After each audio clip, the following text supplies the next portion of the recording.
Muchachos, ¿se ve? Sí, profe. Ya. Ya, entonces iban a aparecer las respuestas que puso la mayoría y algunas respuestas alternativas que igual podemos discutir. Entonces, por ejemplo, la primera pregunta decía, toda forma farmacéutica está constituida fundamentalmente por, y la gran mayoría puso principio activo y excipiente. ¿Sí? Que eso va a ser, ¿no es cierto?, la primera definición que probablemente vean ahora en la clase. Un Ahí. medicamento está constituido, ¿cierto?, por principio activo, el fármaco, que puede ser uno o varios, más los excipientes que le otorgan, ¿no es cierto?, todas las demás cualidades, la institución, etcétera. Eh, Así que parece que está bien correcto. Mm. No es textura y envase, sólido líquido es el estado en que está esa forma farmacéutica, pero no se refiere en sí a la forma farmacéutica. Para que sea un medicamento tiene que tener un principio activo Sí, más los sí. excipientes. ¿Alguna duda ahí?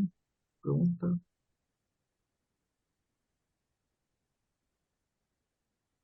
¿No? ¿No? Todo claro y decían ahí en el chat. Ya, entonces pues decía, un fármaco idealmente se absorbe mejor. ¿Cuándo? Y aquí ya hubo varias respuestas, entonces esta vale más la pena discutirla. La correcta, ¿no es cierto?, es siendo una base débil, es decir, los fármacos pueden ser, ¿no es cierto?, tienen características químicas, pueden ser Sí. ácidos, bases débiles, pueden ser anfipáticos, pueden, ¿no es cierto?, no tener características ácido-base, pero por ejemplo, si fuese una base débil, cuando se encuentra no ionizado, es cuando se absorbe mejor. ¿Sí? Claro. Siempre la forma no ionizada, vamos a ver, y probablemente lo dieron en su curso de fisiología, es la que tiene mayor permeabilidad, por mecanismos, por ejemplo, de difusión simple. Una base débil en un medio ácido, ¿qué pasará? La otra respuesta que tuvo igual cantidad de respuestas. ¿Qué pasa con una base débil cuando está en un medio ácido? Más ácido. ¿Está ionizado o no ionizado? Eso es lo que quiero. Vale.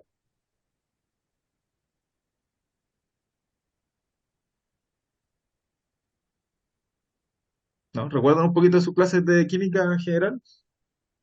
¿Tuvieron como alguna química introductoria, algo así, me imagino? Primer año.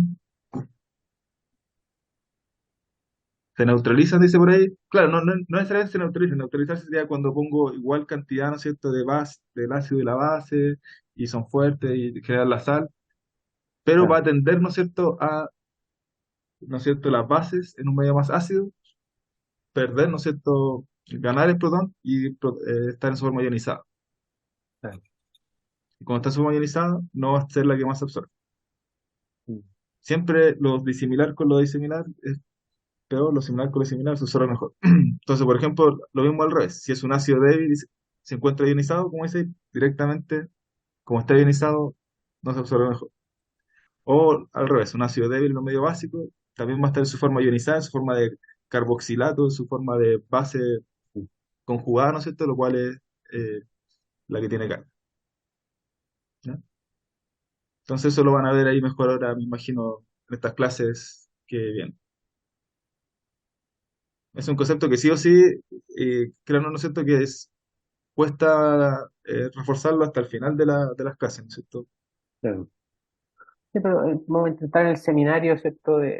Si hablar algo de forma farmacéutica, tratamiento iónico en forma dirigida, así como para que quede bien instaurado en el conocimiento de ustedes, que es una cosa importante en el curso y también lo machacamos harto en Fármaco 2, entonces es como que es un conocimiento importante que tienen que adquirir.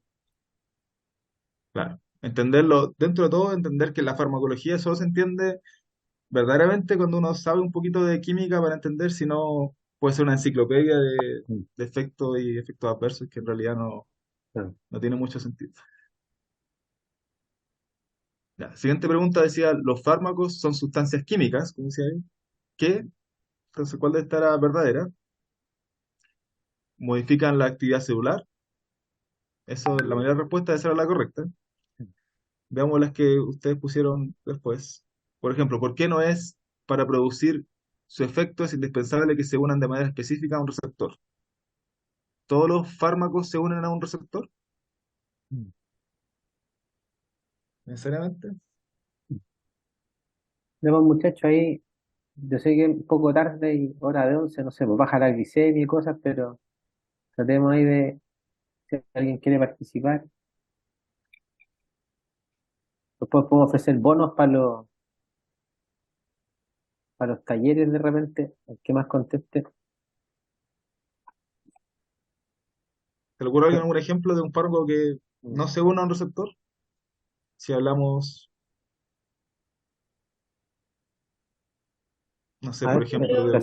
empecemos A ver, sí, preguntando, a ver, Yo no me prosigue, acuerdo, prosigue. profe. dale, dale, dale, hable, hable.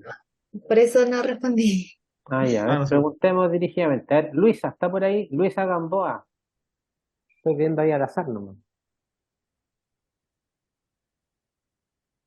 Sí, profe, estoy aquí, Eso, pero tampoco me acuerdo mucho, la ya. verdad.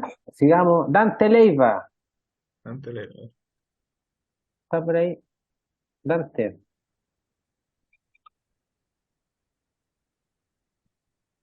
responde por el chat. Dice que no está sabe, ahí ya. estudiando. Bueno, Samsung A51S, no sé quién es. Ah, tiene micrófono. Ya. Sí. Hay uno que Samsung. tenemos un alumno Samsung auspiciado.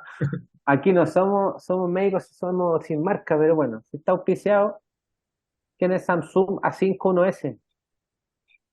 A lo mejor está conectado al teléfono, tampoco va a poder hablar. A ver, parece que no pasa nada. Bueno, en teoría, bueno, asumiendo que la representación tiene que ser por elección popular, preguntémosle a Alonso, ¿cierto? El delegado Alonso, ¿está por ahí? Profe, enfermo de la garganta, sí. Pero sí ¿Cómo? estoy. Estoy enfermo de la garganta, pero sí estoy. Ya. Pero digo un par de palabras. Eh, ¿Qué preguntó es el que, profesor? a ver, no, es que no nos han pasado fármacos formalmente, así que No, la no, verdad pero, yo no pero sabía. Pero tuvieron biología, tuvieron Ya. bioquímica, o sea, saben lo que es una interacción agonista, o sea, una interacción con respecto a un mediador a un receptor, ¿cierto? Para conseguir un efecto biológico, ¿cierto? Tienen Claro, que eso haberlo sí. visto en biología. Entonces, si asumimos que ese agonista o esa molécula o esa partícula es un fármaco, para ejercer su efecto, ¿cierto? Lo que hablábamos en la pregunta anterior. ¿Es necesario que se una siempre un receptor? No, pues ¿cierto? Entonces la pregunta es, No, ¿algún ejemplo de eso en el cual asumamos que el receptor está en la membrana, ¿cierto? Por ejemplo, ¿hay alguna otra forma que haya ejerza un efecto biológico, una partícula? Esa es la pregunta. la verdad no, ¿No? Ya, no lo bueno, sé. pero eso, bueno, ahí vamos a tener una clase de farmacodinamia y receptores, pero hacerla lo más amena posible para que la gente que... ¿Bioquímica cuándo tiene usted? ¿En segundo o en primero? No me di la pega de ver cuándo tenían En eh, primero. el primero, ya. Bueno, hay cosas que vamos a repasar, ¿cierto? Ya, sigamos Ya. nomás. Ya. Entonces, bueno, ahí vamos a ver ejemplos. No todos los fármacos son receptores. Vamos a ver, es indispensable que poseen actividad intrínseca. Vamos a ver que, de hecho, la mayoría no pueden ser antagonistas, no tener. Y siempre producen efectos terapéuticos. Esta que tuvo una respuesta, pueden producir también efectos adversos, ¿no? Ya. Siguiente pregunta. Aquí ya les fue bastante mejor, parece. Eh, Dice, ¿no es cierto? Una molécula con carga negativa puede utilizar el siguiente medio de transporte celular. Está Entonces, bien, parece. mediante un poro celular en canal iónico, difusión activa utilizando TP, difusión pasiva, son las tres respuestas de Google. Ya, y la correcta, ¿cuál era? Si es carga, un canal iónico, ¿cierto? Ahí tuvieron varios, tuvieron un poco chico, pero esa era la correcta, ¿cierto? Ahí vamos a ver en la clase ahora, después de la parte general, ¿cierto? Los métodos de transporte y aquellos que son susceptibles a, como decía Pedro, las propiedades, ¿cierto? De concentración o difusión en las membranas, ¿cierto? Eso lo vamos a repasar, que es algo que probablemente traen empíricamente si juntamos la bioquímica con la biología. Ya, Ya. la siguiente pregunta. Siguiente pregunta que sea verdadero o falso. Una Mm, partícula usada como fármaco con una alta lipofilicidad presentará un proceso de absorción más rápido. Entonces aquí ya hay que mirarlas de a uno, pero hay una claro, pero ¿qué tendencia ahí al una? verdadero. Claro, ¿cierto? Una molécula, como vamos a ver después, ¿cierto? Lipofílica, pensando que las membranas, ¿cierto? Tienen esa característica, se absorben más, ¿cierto? Vamos a hablar del concepto de velocidad, que eso lo vamos a repasar cuando veamos también biodisponibilidad, pero es una propiedad importante, ¿cierto? La liposfilicidad o lo que se llama el coeficiente de partición lípido-agua, ¿cierto? En cuanto a la absorción, ¿ya? Pero es una propiedad importante, ¿ya? Sigamos. Después, ya un poquito más pasando de lo general a un poquito más específico, ¿no es cierto? Las prostaglandinas son agentes citoprotectores gástricos, ya que inducen vasoconstricción de la mucosa y reducción de la secreción de ácido clorhídrico. Entonces, como dice, las prostaglandinas.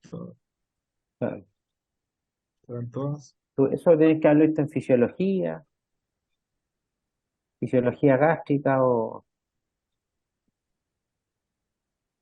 ¿Conocen alguna prostaglandina o genéricamente de dónde vienen las prostaglandinas? Vamos a tener en parte el bloque, ¿cierto? De mediadores, vamos a hablar de antiinflamatorios no esteroidales, corticosteroides. Juan Álvarez, ¿está por ahí? ¿Qué opina Juan? Hola, profe. ¿Cómo le va? Buenas tardes. Buenas tardes. ¿Qué opina de las prostaglandinas? Sé que, sé que tienen efectos protectores, Ya, hablan de fisiología renal, eso, ¿cierto? el vasodilatar la arteriola aferente. Y claro, ¿cierto? O sea, ¿y solo producen vasodilatación o pueden producir vasoconstricción también? No recuerdo, profe, pero manejo esa parte específica, ¿no? Claro. Pero generalmente el efecto citoprotector lo vamos a ver cuando veamos, bueno, antiinflamatorio, ¿cierto? Después en el fármaco 2, ¿cierto? Si a todos nos va bien y seguimos en esto, claro, el efecto citoprotector es por aumento de flujo sanguíneo a nivel gástrico, ¿cierto? Hay algunos receptores de prostaglandinas que también pueden reducir la secreción de ácido clorhídrico, que están en la membrana vasolateral de la célula parietal, pero generalmente el efecto es por vasodilatación, igual que en el riñón, ¿cierto? Entonces era falsa. Ya, sigamos. Ya. Un fármaco con propiedades alfa-adrenérgicas directas sobre el receptor posináptico alfa tipo 1 producirá a nivel sistema cardiovascular. Eso, Aquí, ahí para aquí que es polémico, repasemos un poquito de adrenérgicos. claro. Igual la mayoría tuvo, no, bueno, la mayoría siguió con 17 aumento de la frecuencia cardíaca versus resistencia periférica. Claro, ahí, bueno, eso lo machacamos ligeramente en varios, bueno, acá probablemente después en la segunda parte cuando veamos autonómico, pero generalmente el efecto alfa es un efecto a nivel vascular, ¿cierto? Bueno, a nivel central el efecto alfa 2, pero el efecto alfa 1 es vascular y tiene que ver con aumento de la resistencia periférica. Solo aquellos efectos alfa 1, ¿cierto? Vasoconstrictores que se pueden ocupar como en algunas terapias locales, generalmente reducen el flujo sanguíneo en algunos territorios, pero el efecto total es aumento de la resistencia, ¿cierto? Si aumentamos la resistencia, ¿qué variable podemos aumentar? Que puede ser, o por ejemplo, un efecto adverso de un vasoconstrictor en dosis altas o administrado por una vía no correcta, por ejemplo, y lo haga subcutáneo y lo pasamos intravenoso. ¿Qué puede pasar? Con alguna variable hemodinámica, por ejemplo, la presión arterial.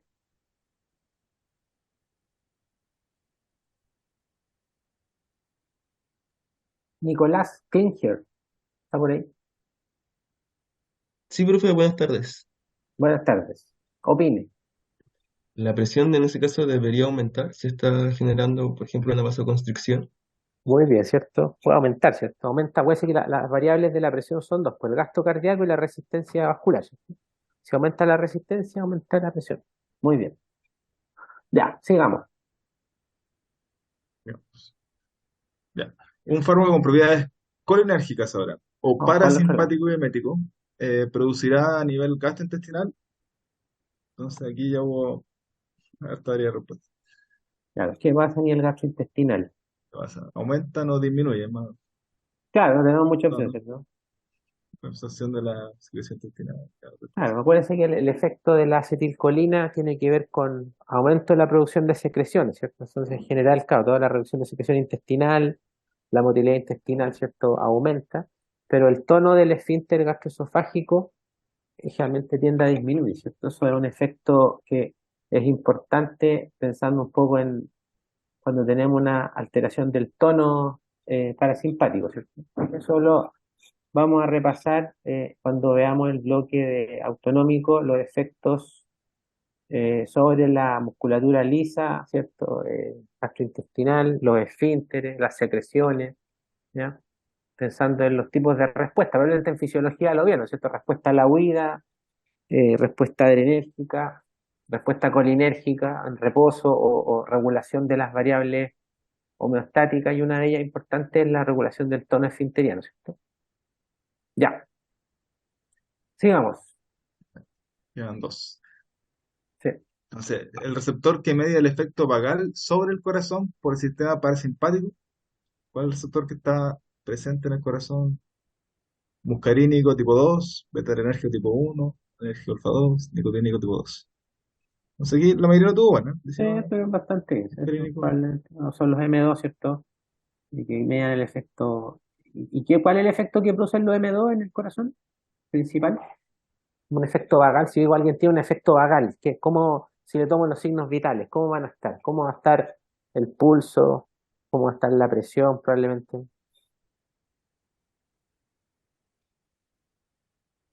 ¿Conocen cuando uno habla de efectos vagales, qué pasa con la frecuencia cardíaca, por ejemplo, que es el principal efecto, digamos? Disminuye, todo Eso, disminuye. ¿cierto? Hay bradicardia, ¿cierto? Claro, eso. Eso lo vamos a ver después cuando repasemos el sistema autonómico o la modulación farmacológica del sistema autónomo, que es lo que tenemos que pasar nosotros. No nos vamos a meter tanto en la fisiología pura, pero es una cosa que tienen que repasar, ¿cierto? Receptores muscarínicos, nicotínicos, ¿cierto? El efecto intracelular que nos va a servir para explicar el efecto farmacológico, ¿cierto? Ya, muy bien. Sigamos. Ya. Y la última que también le fue bien. Principal mediador vasoactivo que determina efectos deleterios vasculares y cardíacos derivados de la activación del sistema renina-angiotensina-aldosterona es la angiotensina 2.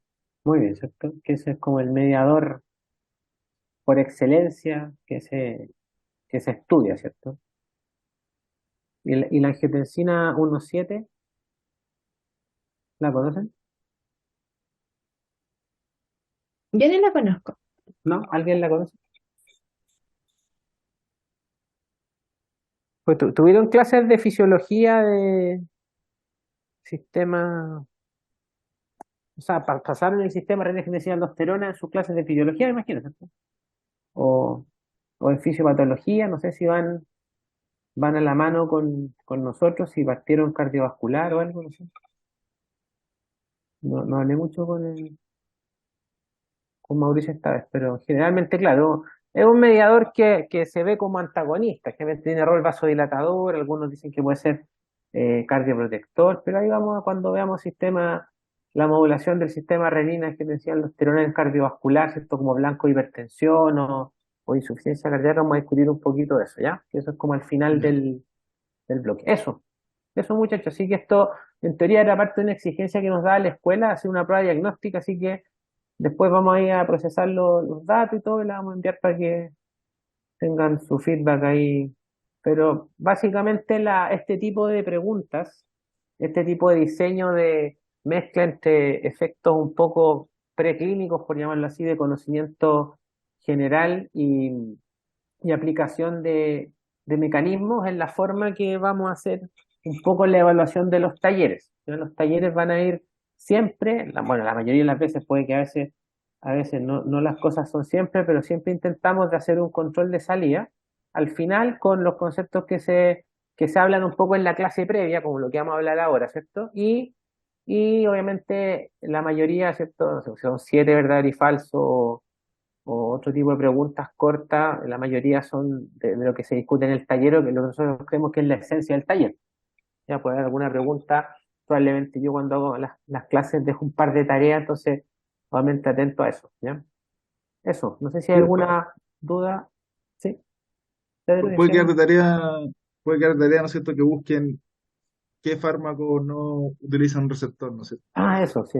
Para estar Eso ahí dejémoslo revisando. de, claro. Yo también le he puesto un par en el, en la clase, pero eso. Ya. Ya, pues si alguien quiere decir algo, hacer alguna opinión, eh, antes de que partamos con la primera parte, que es la parte general, discutamos cosas de rey y después nos vamos a ir con la clase, primera clase, tienen tiempo para una pregunta o par de preguntas. Voy a colocar la clase. Mm, mm.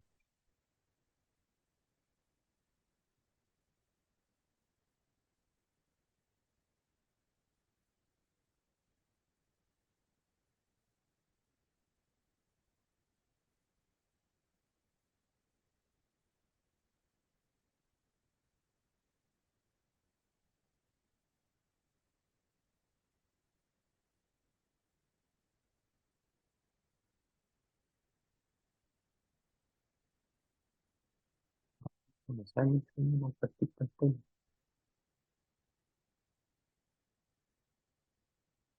¿Sí? ¿Nadie quiere decir nada? Yo al menos no, profe. Ya. Eh, entonces vamos a partir. Oye, son que no me sale la opción de compartir pantalla.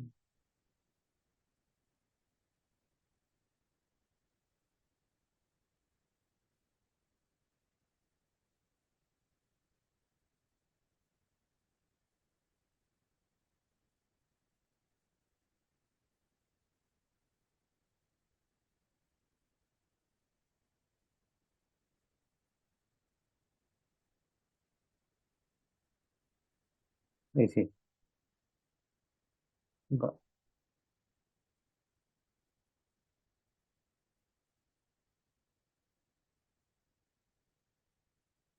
¿Ven la pantalla, no? Así que no la ven ahí. No, profe, no se ve. Un segundito.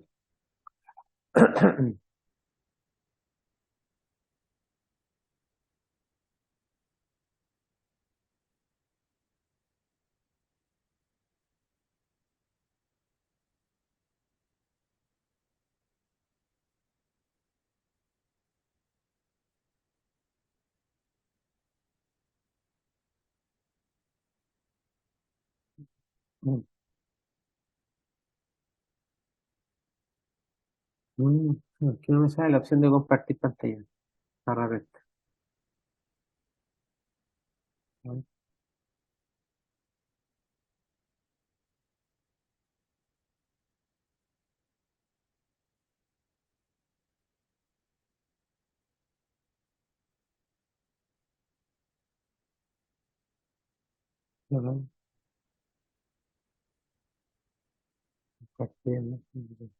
Aquí está.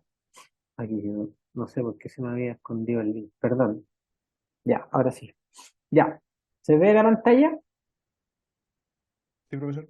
Sí, Ya. profe, ahora sí. No sé qué pasa. Ya. Bueno, la idea de esto es vamos a ver algunas cosas generales del programa, definiciones y después nos vamos a ir con la clase, ¿ya? Me voy a hacer un recreo unos 5 minutos, pero vamos a terminar antes de las 8, ¿ya? Se supone que el horario es de 5 para las 6 hasta las 8:15, ¿no? Algo así, ¿cierto? Eso tenía entendido yo. ¿Ya?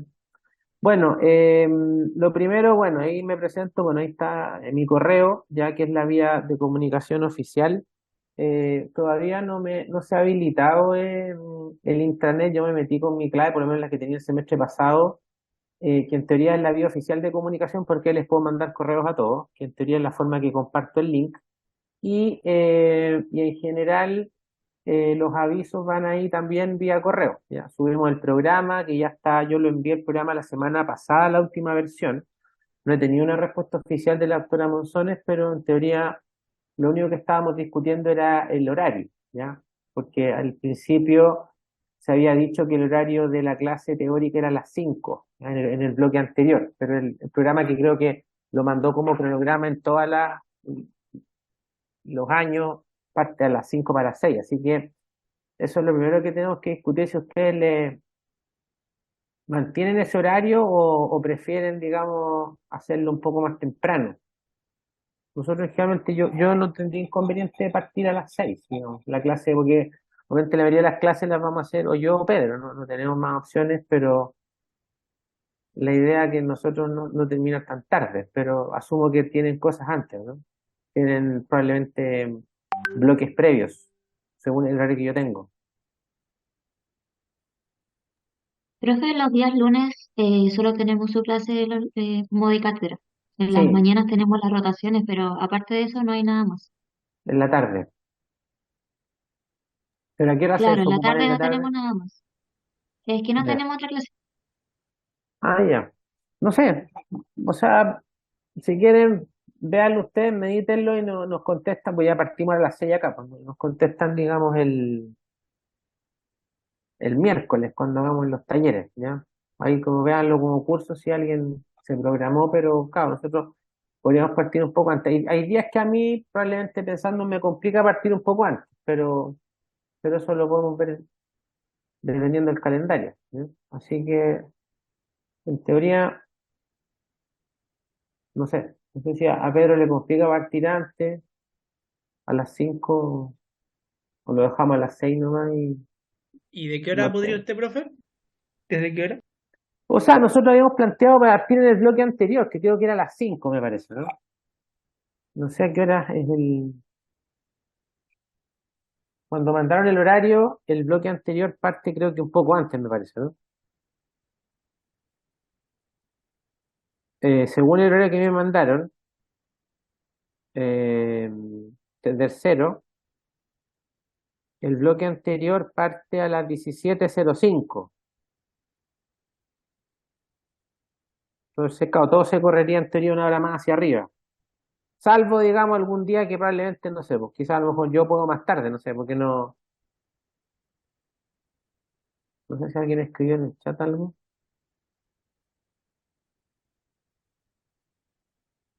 17:05 dicen, ya, no sé. Bueno, ahí discútanlo y nos dan una respuesta oficial el miércoles, ¿ya? Si están todos de acuerdo, lo puedo mover oficialmente a las 17:05, salvo pase alguna cosa y bueno, nos atrasemos probablemente nosotros, porque igual hacemos estas cosas en el día, entonces a veces nos complica conectarnos ahora, ¿ya? Lo otro, bueno, la vía de comunicación oficial pone el correo, ¿ya? Directamente a mí. Si hay alguna cosa urgente, bueno, ahí podemos discutir si es que eventualmente pueden tener el teléfono, el WhatsApp, pero lo ocupamos nosotros con el curso anterior, con el delegado, en caso SOS, pues así cuando hubo problemas de horario, cosas que de repente escaparon a nuestro control, pero tratemos de que la comunicación oficial por un tema de registro y todo sea el correo, ¿ya? Así que cualquier problema o a mí los justificativos también me llegan vía correo, ¿ya? Eso. Así que bueno, vamos a partir entonces con la cosa general, ¿ya? Un poco las definiciones, que es algo que también discutimos en el test diagnóstico. Profe, se le ¿Sí? salió la presentación. ¿Cómo? Se le salió la presentación. Sí, va a ver. No sé si a los demás compañeros les parece igual. Ahí sí, ahí Sí, ahí está, sí. ¿sí? Ya, ya. Bueno, vamos a partir un poco de las definiciones, ¿sí? Bueno, farmacología, como decía un poco en la prueba diagnóstica, hablamos de sustancias químicas, ¿cierto?, que ejercen efectos sobre funciones en los organismos vivos, ¿sí? Este concepto nace de la mano del avance de la fisiología en general, pero a mediados del siglo XIX es cuando se empieza el fundamento del uso de algunas hierbas, ¿ya? Por gente que eran los llamados los antiguos boticarios, ¿cierto? En los cuales gente acudía a ellos que preparaban brebajes y cosas, entonces obviamente ellos tenían alguna noción probablemente de conocer. ¿Aló? Sí, alguien está hablando. Y obviamente eran los que hacían algún tipo de prescripción bastante empírica, ¿cierto? No había, salvo el desarrollo de la medicina diagnóstica, no había, digamos, unos conceptos de terapia, sobre todo porque no teníamos estudios de compuestos ni de dosis, ¿sí?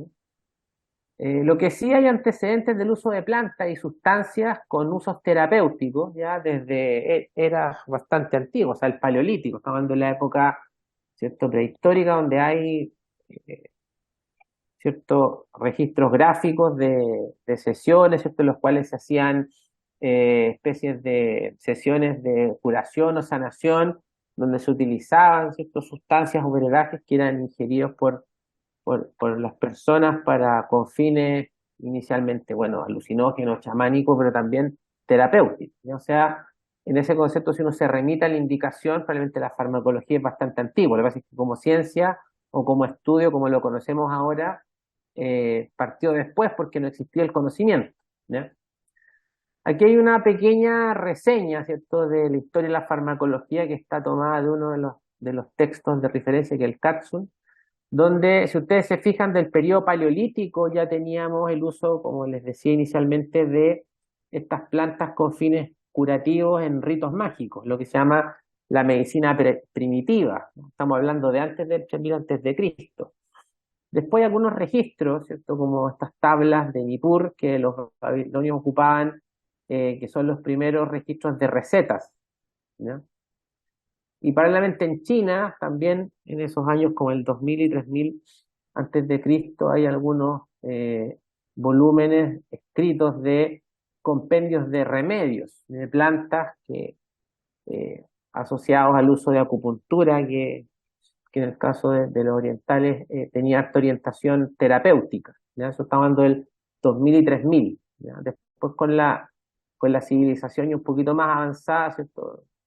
En Mesopotamia, ¿cierto? Se da todo este cuento de las enfermedades como un castigo de los dioses. Por lo tanto, había una relación ahí entre el médico y la relación con lo divino, en el sentido de que aquel que curaba era que tenía una relación directa con Dios o con los dioses, ¿ya? Y el proceso terapéutico también. Había una serie de ungüentos y perfumes que se utilizaban con ese fin, ¿ya? Pensando en el tema de la limpieza del alma o la pureza, ¿cierto?, del cuerpo, asociado con la ausencia de enfermedad, ¿ya? Pensando en el concepto de salud actual, ¿cierto? Después algunos referencias específicas con todo lo que es la medicina asociada o el desarrollo de los conceptos terapéuticos asociados al trauma, pensando en cierto, la cantidad de guerras que se desarrollaron ahí, y así sucesivamente una serie de hitos hasta que llegamos a la civilización ya más avanzada, ¿cierto?, como Egipto, donde hay bastantes compuestos que se empezaron a estudiar. Hay unos registros en algunos papiros, ¿cierto?, donde se habla de 600, 700 compuestos y muchas prescripciones. Pero en general, todo esto es bastante ambiguo, o sea, hay registros, pero nada específico, ¿ya? Eso es como lo antiguo, ¿ya? Entonces, cuando pasamos de la observación a la terapéutica, ya al siglo XVII, a finales del siglo XVII, principios del siglo XVIII, ¿cierto? Robert Boyle definió, cuando se empezó el estudio de la química, él recetaba, ¿cierto? Hay algunos escritos de brebaje, extractos de orina, ¿cierto? Hongos como terapia para enfermedades, ¿cierto? Algunos tipos de fiebre, exantemas en general, pero como dice ahí, no existía un conocimiento de la fisiología humana, o sea, tal cual como lo hicimos un poco en el quiz, si uno no sabe lo patológico, ¿cierto? O la alteración que produce el mecanismo de la vía celular, no puede hacer un fármaco, un blanco farmacológico, ¿ya? Y eso ya empezó a sistematizarse a finales del siglo XIX, ¿cierto? Cuando Virchow propone la teoría celular, ¿cierto? Eso probablemente lo vieron en sus clases de bioquímica, ¿cierto? ¿Se acuerdan de Virchow y la teoría celular? ¿Se acuerdan cuáles eran los principios, o más o menos, que plantea Virchow en la teoría celular? Y para que haga un poquito de segundo repaso de eso. ¿Se acuerdan quién era Virchow? ¿No les suena? El profe tenía que ver, yo me acuerdo que apelaba a la célula, pero como que ay, tenía que ver más con la genética, como que toda célula viene de otra que ya estuvo. Me acuerdo que hizo el tercero y el cuarto postulado, parece. ¿De qué, perdón? ¿El postulado de qué? Ah, ¿El postulado de qué? No lo escuché lo último. Lo parece escuché que bajito. hizo dos respecto a que de una célula hay células más antiguas. Claro, ¿cierto? O sea, hay toda una teoría como media evolutiva, ¿cierto? De eso, pero Sí, claro, en teoría evolutiva, es. las bases macroscópicas, o sea, celulares, ¿cierto? Se empezaron a ver en ese momento, ¿cierto? Y de ahí, bueno, el advenimiento de la bioquímica inicial, ¿cierto? El estudio, no sé, pues, del metabolismo, esas cosas, pero todo se empezó a sistematizar a fines del siglo XIX o inicios cuando se empezaban a descubrir que había mediadores de estos procesos, ¿cierto? Como sale ahí, bueno, puse algunas cosas, nomás Pasteur, ¿cierto? Descubrió que las bacterias podían causar enfermedades y ya algunos antecedentes de alguna gente que probablemente insinuó la farmacología, ¿cierto? Estamos hablando de Rudolf Virchow, que era un alemán, que fueron los que más desarrollaron inicialmente eso, ¿ya? Aquí hay una foto, ¿cierto? Uno de los primeros institutos donde te lo saqué, digamos, de internet, no dice ninguna cosa avanzada, pero si uno ve, claro, ahí hay intentos ya de la farmacología en esos años, ¿ya? Este es un ejemplo también, este es un farmacólogo alemán que vino después del instituto, ¿cierto? Friedrich Septuner, que fue uno de los primeros que aisló algunos compuestos del opio, ¿cierto? Los derivados de la morfina con fines analgésicos. Entonces, estamos hablando de utilizar plantas y cosas para hacer análisis con fines terapéuticos. Eso es parte del diseño de la farmacología, ¿cierto? Y como dice ahí, los primeros farmacólogos realmente estudiaban extractos y algunos compuestos ya pensando en efectos tóxicos, ¿cierto? Entonces, puede decir, probablemente va en paralelo al inicio de lo que es la toxicología en la medicina actual, ¿cierto? Después, a comienzos del siglo XX, empieza la química sintética y algunos usos como anestésico en el caso de síntesis, como los barbitúricos, los anestésicos locales y los antimicrobianos, en el caso de los antipalúdicos, ¿cierto? Como algunas cosas de derivados, como lo que hizo Paul Ehrlich, y ya después, cuando empezamos en épocas especialmente de síntesis, de estudio, todo lo que significó la Segunda Guerra Mundial, ¿cierto? El uso de las sulfas y en el caso de el desarrollo de la penicilina, ¿cierto? Con la Segunda Guerra Mundial, ¿ya? Que fueron los que tomaron en cuenta los descubrimientos ¿se acuerdan quién fue el que partió con el tema de la penicilina, ¿cierto? Porque Cheney y Flores fueron los que lo utilizaron ya, pero eso partió con quién. ¿Quién es el que? Yo sé que eso lo saben. Usted no lo pregunta y lo saben. ¿Les suena Fleming? ¿Fleming? ¿A alguien le suena?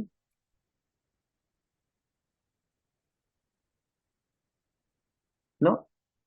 ¿Nadie por ahí? Sí, profe, me acuerdo que nos pasaron en la historia de la medicina. Creo que la Claro, descubrió por accidente. claro, ¿cierto? Habrá accidente, entonces eso después se utilizó años después en el caso de la Segunda Guerra Mundial, claro, que cambió el tema, porque si todas las heridas, las infecciones, pacientes se morían, no había mayor terapia, ¿cierto? Y no solamente por el trauma, sino que por la infección asociada al trauma.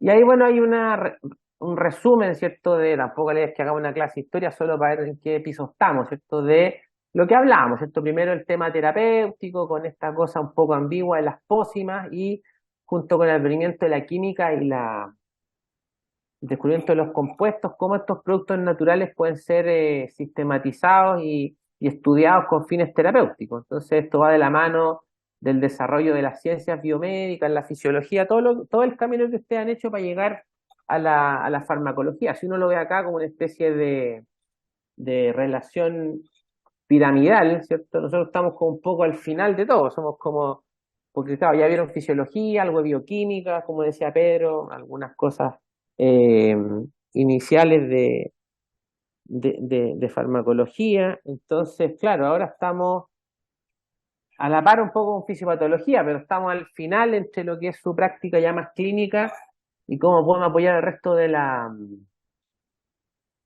parte clínica, pensando principalmente en lo que es la medicina interna, ¿cierto? Entonces, la idea es que dentro del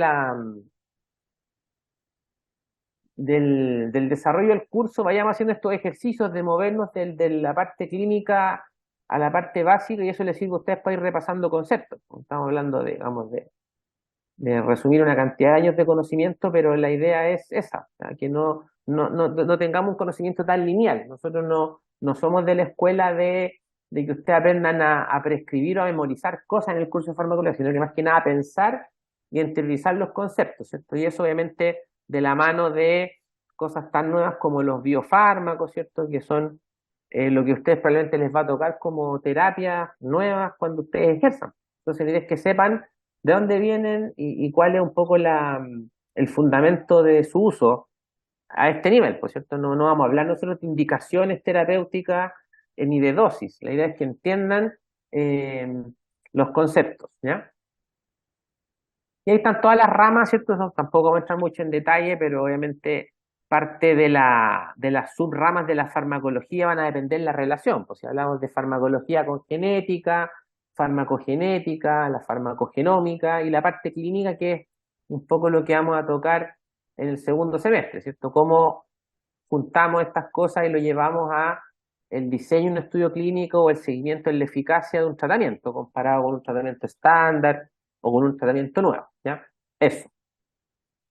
Entonces, el ramo general está diseñado desde el punto de vista básico, ¿cierto? O sea, partiendo de conceptos de farmacocinética, que es lo que vamos a hablar ahora, metabolismo y algo, digamos, de farmacología un poco molecular, y las unidades que serían ya de más contenido, neurofarmacología y mediadores, y farmacología cardiovascular, que es la última unidad. Entonces, para partir, bueno, la pregunta, ¿cierto? ¿Cómo definimos un fármaco? Según ustedes, ¿qué es lo que sería un fármaco? Si alguien me quiere contestar, bueno, se salió el soplado, pero ¿qué? Según ustedes, ¿cómo podemos definir un fármaco? Que algo hablamos un poco en el test diagnóstico. Alguien que quiera contestar.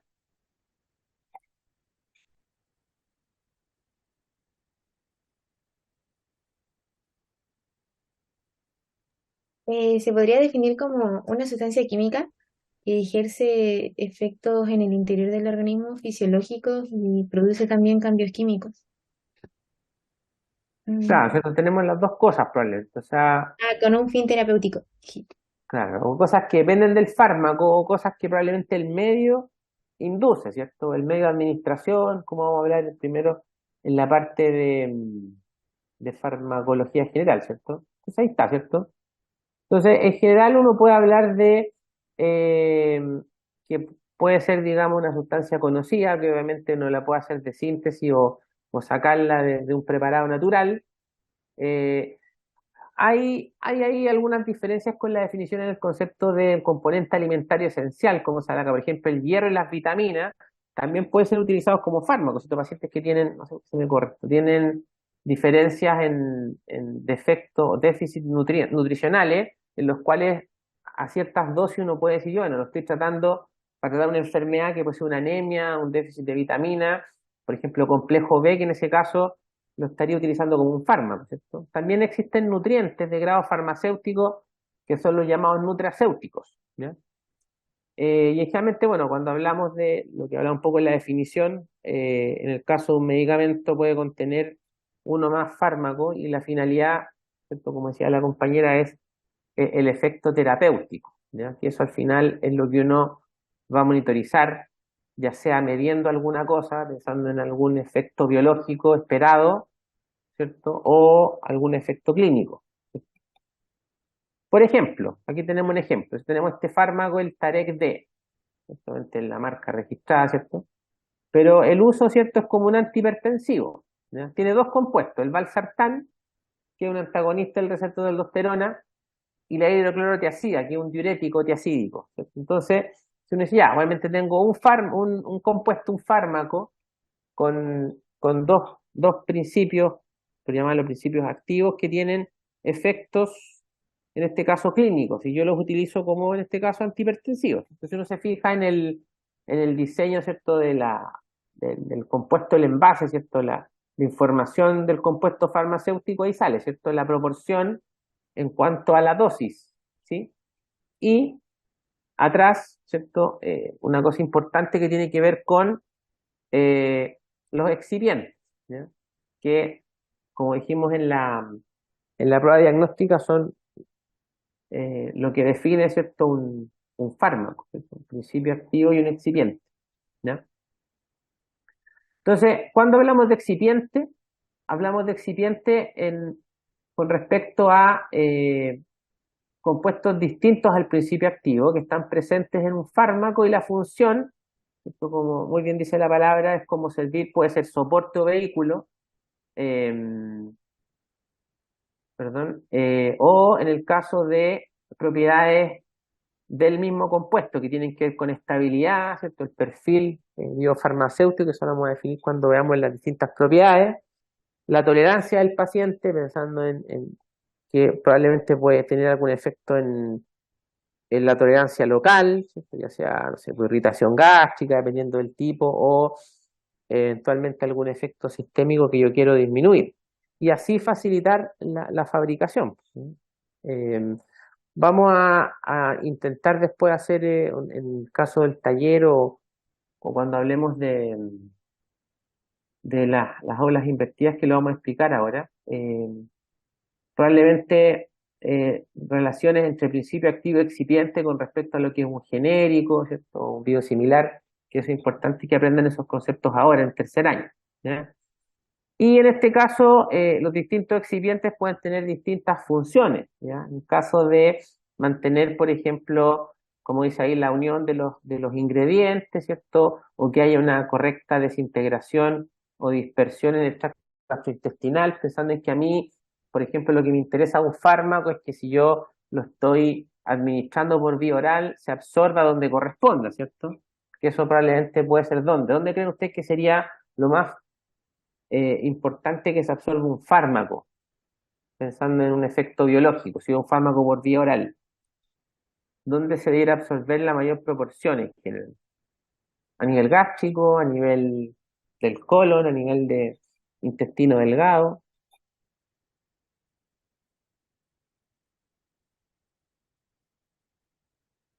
¿Dónde creen ustedes?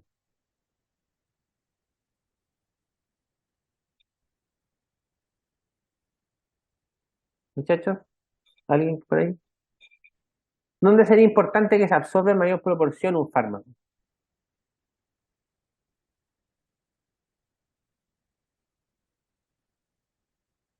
Que no puedo ver el chat porque me va a salir de la...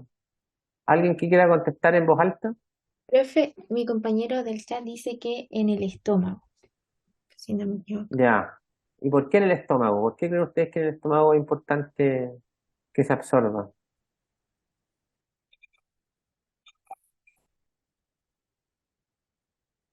Por la superficie de absorción ¿Ya? y ¿Y dónde es mayor la superficie de absorción? ¿En el estómago o en el intestino?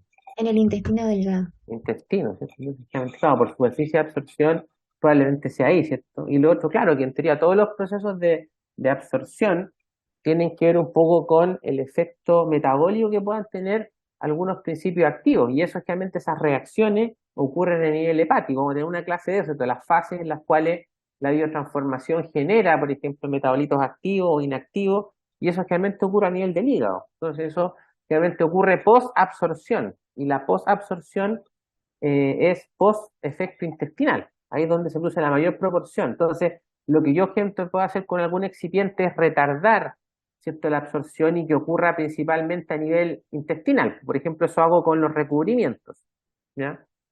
Hay otras propiedades edulcorantes que tienen que ver con enmascarar el sabor o saborizantes que también ayudan a eso, pero todo, digamos, cada cosa tiene su fin en favorecer, ¿cierto?, la absorción o la liberación del compuesto activo y mejorar, ¿cierto?, la, el perfil de biodisponibilidad, que es algo que vamos a ver en la clase específica, ¿ya? Pero es una parte importante de el fármaco. Entonces vamos a definir después que en el caso, por ejemplo, cuando uno habla de un genérico, un bioequivalente, se refiere a que el principio activo es similar, ¿cierto? Entonces, principio activo, ¿cierto? Sustancia o componente activo, hablamos que es el que posee, ¿cierto? Dependiendo del medicamento o otro tipo de compuesto, la actividad biológica, que es la que yo sé por el diseño del fármaco, ¿ya? Hay otros términos como ingrediente activo farmacéutico, otras cosas que se usan generalmente en medicina humana, pero el término principio activo se puede usar también para productos naturales si yo lo tengo aislado, ¿ya? Entonces acá tenemos dos ejemplos, por ejemplo. Tenemos dos marcas de fármacos, donde tenemos, por ejemplo, uno que es Brilinta, que es el principio activo es el ticagrelor, y otro, ¿cierto?, que es el candesartán, ¿ya? Entonces tenemos dos fármacos, ¿cierto?, los con distintos usos, donde el principio activo es el que a mí me indica, ¿cierto?, el mecanismo de acción o el uso, ¿cierto? Porque el nombre fantasivamente es una cosa que probablemente diseñan o colocan los laboratorios. En este caso, a mí lo que me interesa para el uso es saber que el principio activo es el que yo voy a utilizar con el fin terapéutico. Y en ese caso es ese principio al que se le atribuye la actividad biológica, ¿ya? Entonces, diferenciar principio activo de excipiente, ¿cierto? Yo puedo tener, por ejemplo, un fármaco en el cual tenga igual excipiente o similar excipiente, y uno con principio activo y otro sin principio activo, ¿cierto? Entonces, ¿cómo uno podría definir ese tipo de sustancia? ¿Qué sería? ¿Sería también un fármaco? ¿De No, yo acuerdo no a sé. la definición que vimos en la prueba diagnóstica? No, Yo ya no sé. tengo una sustancia sin principio activo y solo sin un principio activo como tal, digamos, y solo con un excipiente. ¿Puede ser un fármaco? Qué bueno como pregunta abierta. ¿Qué creen ustedes?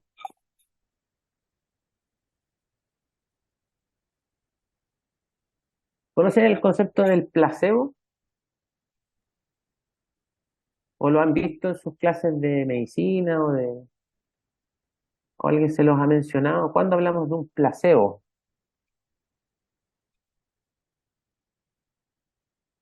No solo lo podemos discutir en el taller, ¿cierto? Esta primera parte no la estoy grabando. Cuando pase a la clase, vamos a grabar, ¿ya? Por si acaso, por si alguien.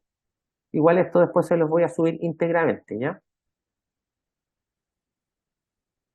Entonces, pasando a esta parte general, ¿qué es lo que vamos a estudiar en el curso? Principalmente dos cosas, pues, y así lo vamos a ir haciendo en general, ¿cierto? La farmacocinética, que van a ser estos conceptos generales, que son los efectos del organismo sobre el fármaco, que es lo que se habla como definición general, ¿cierto? Y al final del primer bloque, la farmacodinámica, que son los efectos del fármaco en el organismo, que tienen que ver básicamente con la interacción con receptores, como hablamos, si es o no receptor, y ahí es importante hacer un repaso de las bases que ustedes traen un poco de la bioquímica y la fisiología, de saber qué es lo normal, po. Porque si yo quiero tratar algo, tengo que saber cuál es el proceso normal de activación, no sé, pues, de una célula intestinal o de un cardiomiocito, o en el caso, ¿cierto?, de una célula nerviosa. Entonces, ¿qué es lo que yo voy a modular farmacológicamente con la terapia, ¿cierto?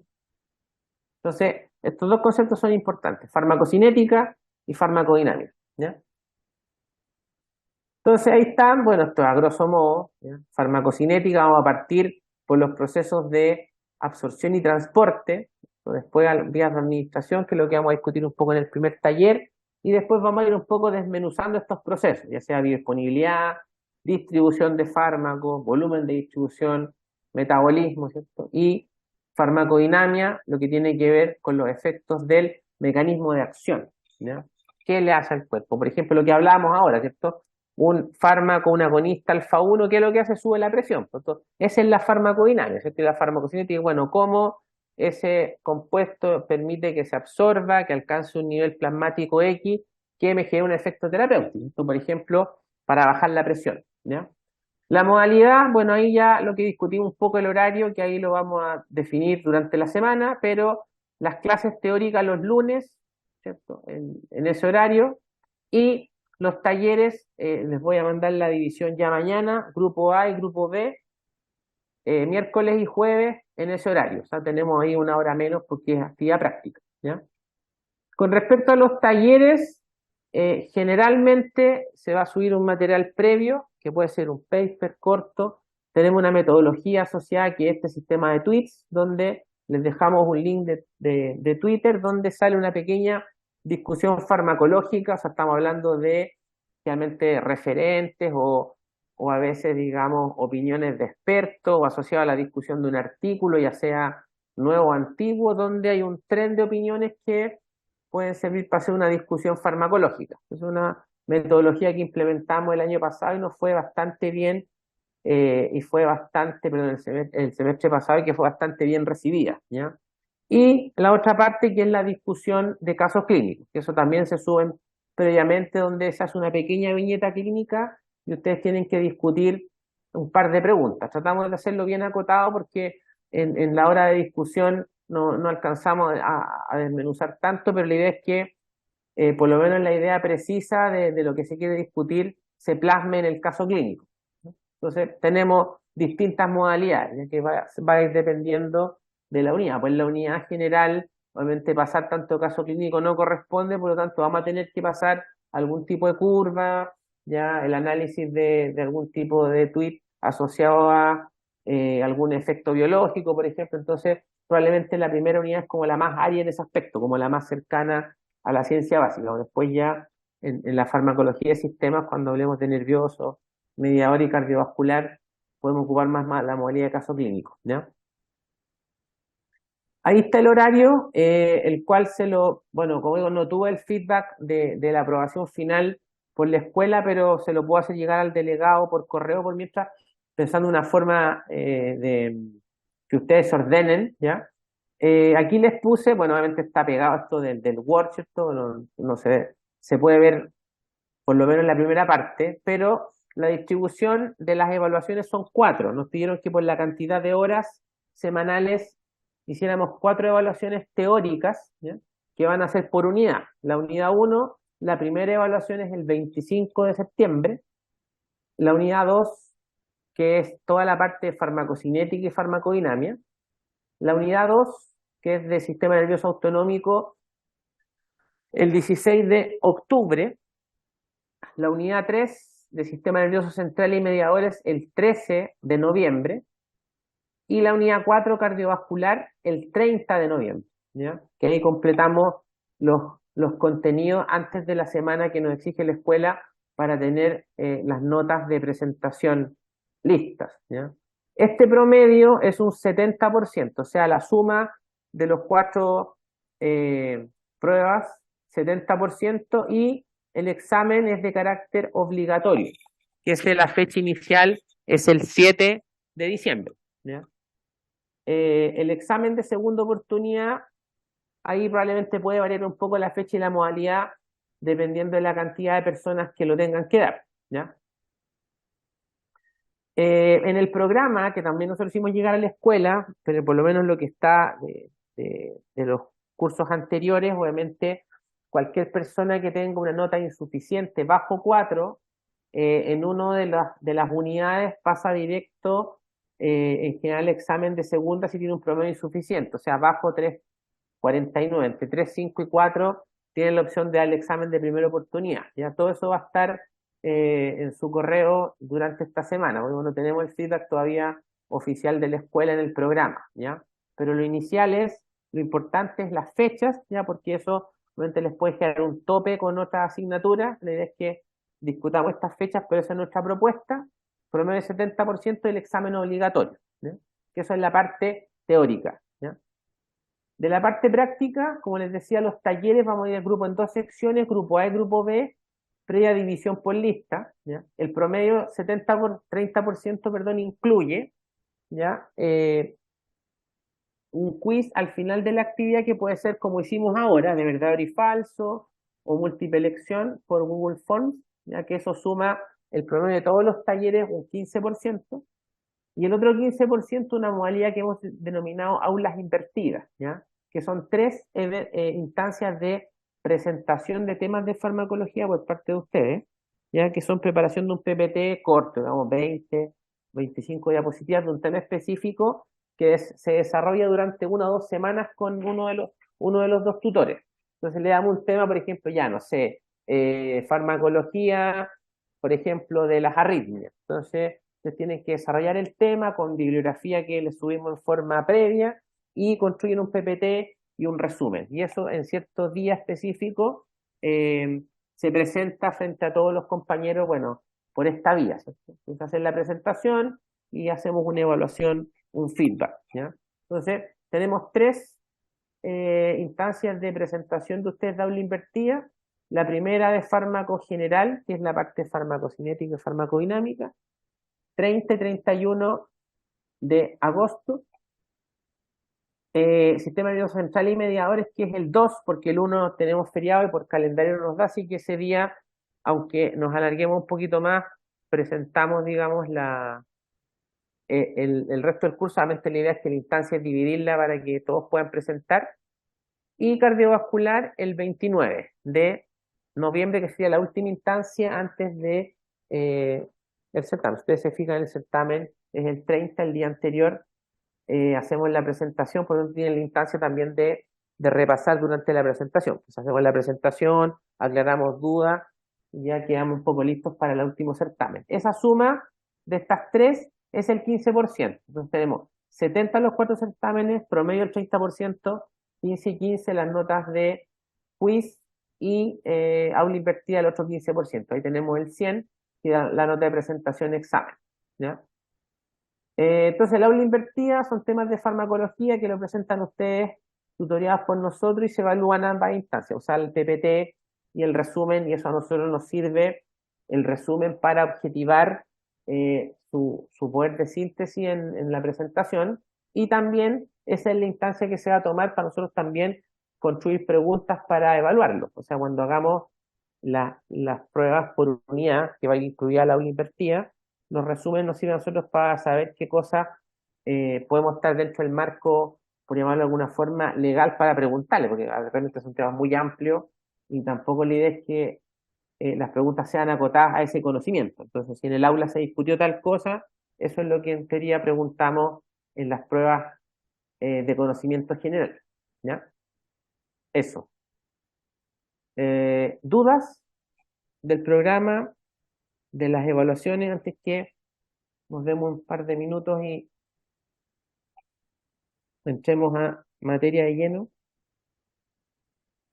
Bueno, ahí está el canal oficial, el correo, ya intranet de material disponible previo a las actividades, que una vez que se habilite, se va a subir ahí la información, ¿ya? Nosotros el semestre pasado construimos un drive con apuntes y grabación de clases, que es lo que vamos a hacer ahora con la grabación de esta clase, y se pasa a Zoom y se sube, ¿cierto?, a un drive con apuntes, podemos separarlo por carpeta, ustedes pueden tener acceso a eso también.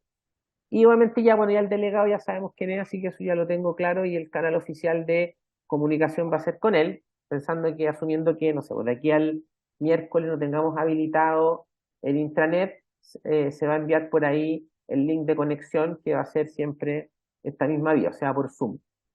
¿Ya? No sé si alguien tiene alguna duda o alguna pregunta antes de comenzar Yo, con la profe, clase. era si puede enviar para la próxima, la clase que nos toca, la próxima, el PPT antes. Sí, sin problema. ¿Sí? Muchas gracias. Incluso ahora, último, si quieren, no sé, bueno, son un par de minutos para seguir y yo les mando esto, se lo mando al delegado por correo para que ustedes lo tengan si quieren antes de que empecemos, como quieran. Ya, me ¿Sí? gustaría. Ya. Se los voy a enviar entonces al correo del delegado.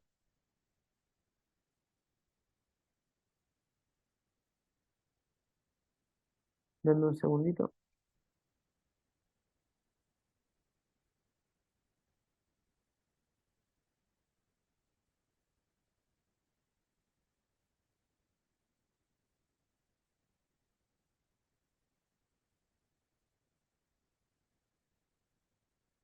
¿Alguna duda antes que empecemos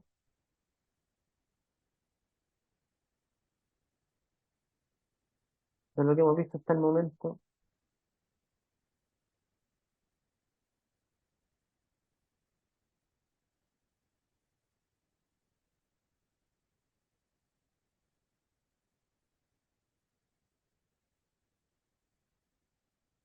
Muchachos,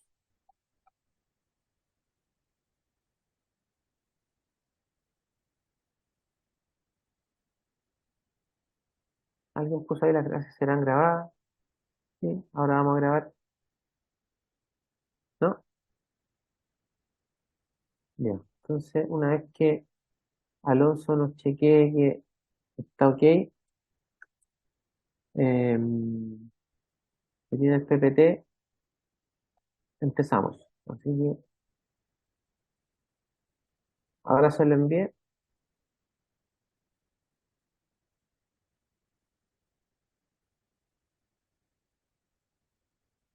Así que si alguien quiere ir a tomar aire un minuto, yo tengo las 11:35, o sea, perdón, las 19:35. A las 19:38 empezamos. ¿Ya? Una clase corta, son como 30, 20 diapositivas de conceptos generales. ¿Alguien tiene alguna duda de la parte anterior, de lo que hablamos, de las evaluaciones? Bueno, las fechas están ahí, les voy a mandar a Fernando, o sea, perdón, a Alonso al tiro el que ya voy a empezar a grabar, ¿no? Entonces después se convierte a formato MP4, así. Y yo se los mando por correo y cuando tengamos el drive ya va a ser como, ahí van a tener apuntes y otras cosas, ¿sí?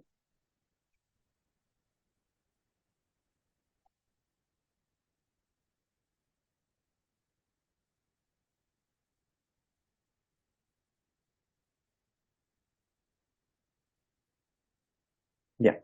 ¿Estamos entonces? ¿Sí? ¿Para empezar?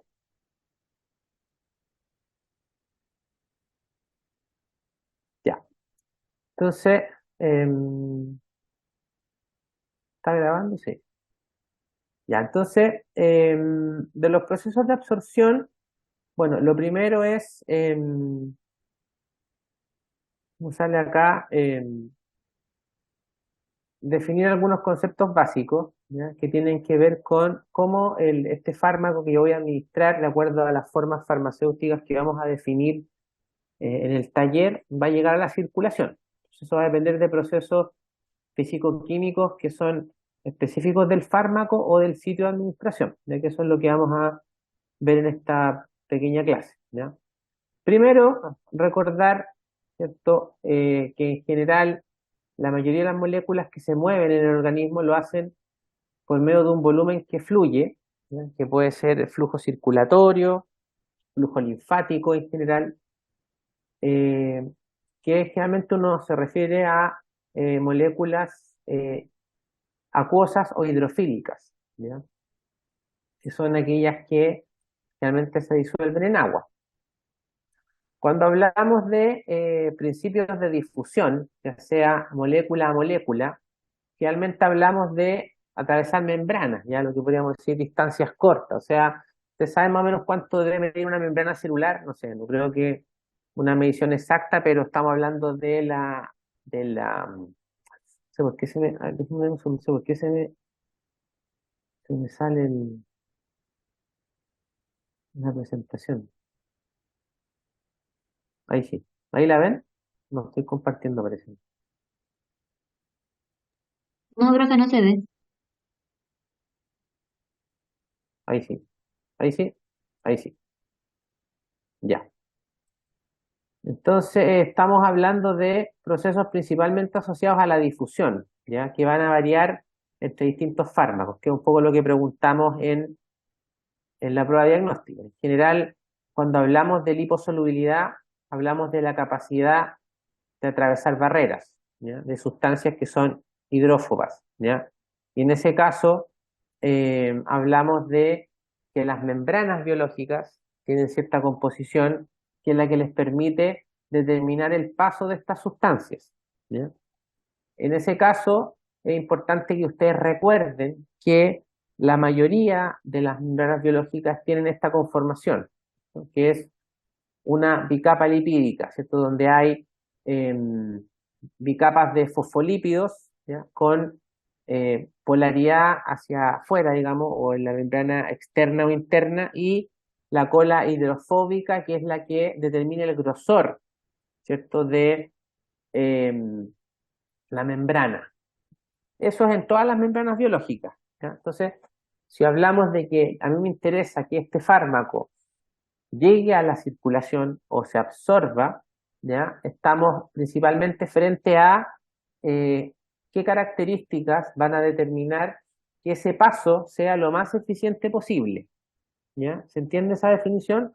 Por lo tanto, esa eficiencia va a depender del fármaco, ¿cierto? De las características del fármaco y de la relación del fármaco con la barrera o la estructura que está atravesando, ya sea una propiedad intrínseca de la membrana o de los condicionantes locales de la membrana, ¿cierto? ¿Se acuerdan que hablamos en la prueba diagnóstica que no es lo mismo la absorción en el estómago que en el intestino, entonces ahí van a haber condiciones distintas, ¿cierto? Por ejemplo, ¿qué condición obvia creen ustedes que es diferencial entre lo que ocurre en la cámara gástrica con lo que ocurre en el intestino delgado, por ejemplo?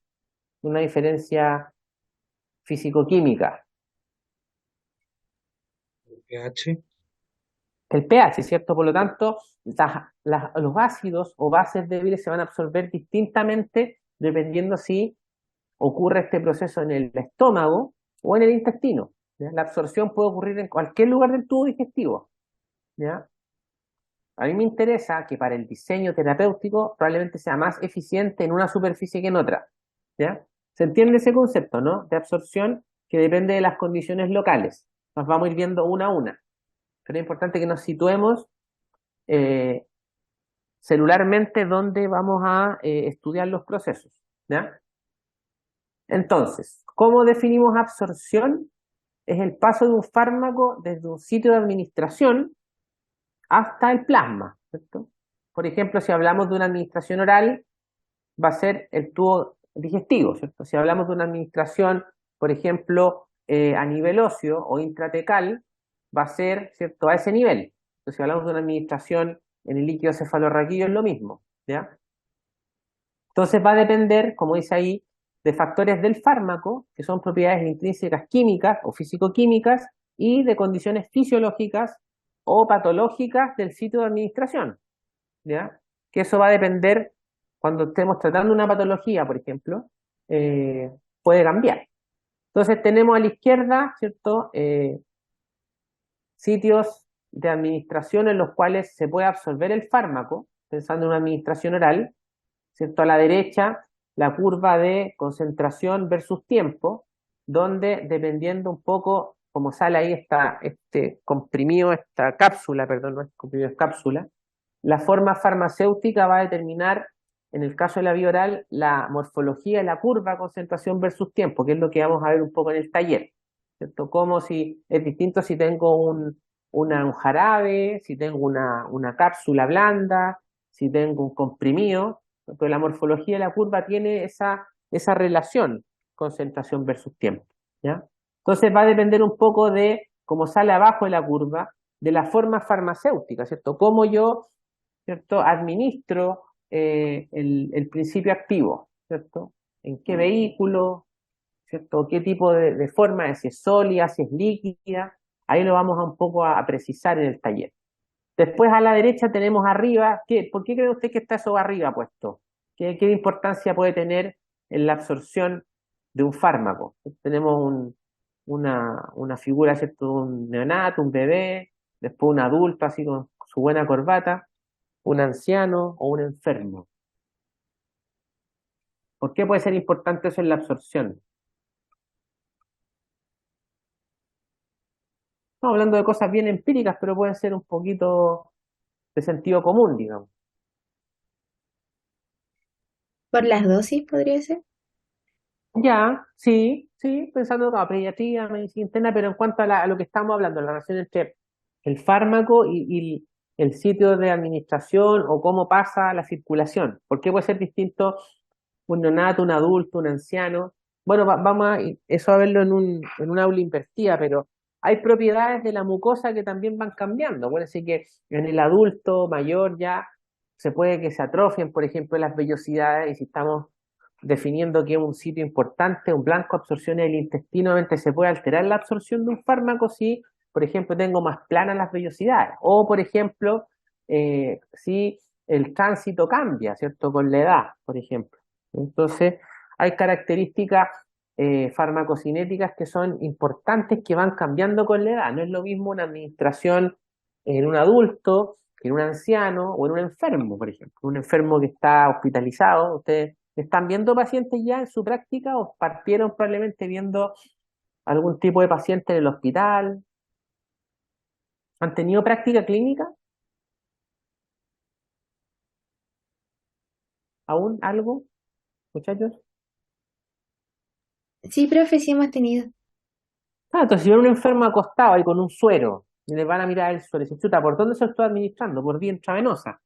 Entonces, esta curva también cambia por vía intravenosa, ¿cierto? La morfología. Entonces, eso es lo que, la idea es que ustedes como aprendan a extraer el concepto y a llevarlo a lo farmacológico, ¿ya? Me refiero a el análisis de el proceso, ¿ya? Después abajo, la interacción con alimentos. Hay fármacos que favorecen su absorción, otros que la reducen, ¿cierto? Dependiendo del tipo de alimento. O la interacción, por ejemplo, con el alcohol, que es lo clásico, ¿cierto? Probablemente ustedes, estudiantes de medicina, les van a preguntar, oye, no sé, estoy tomando un medicamento que me dieron para, no sé, la infección urinaria. ¿Puedo tomar alcohol el fin de semana? Les va a tocar esa pregunta, ¿no? Y eso nosotros lo podemos contestar desde la farmacología, ¿ya? Y ya cosas más avanzadas que tienen que ver con tipos de transporte celular, que es lo que vamos un poco a definir en esta clase, ¿ya? Entonces, entrando un poco en materia, cuando hablamos de los procesos que dependen del fármaco en cuanto a la absorción, pensando en un compuesto que pueda difundir en una membrana, ¿ya? Como dijimos un poco en la prueba diagnóstica, por ejemplo, un fármaco lipofílico, hay propiedades que son específicas como el tamaño, ¿cierto? Que ustedes pensarían que una molécula grande o chica puede atravesar membrana, o cualquiera,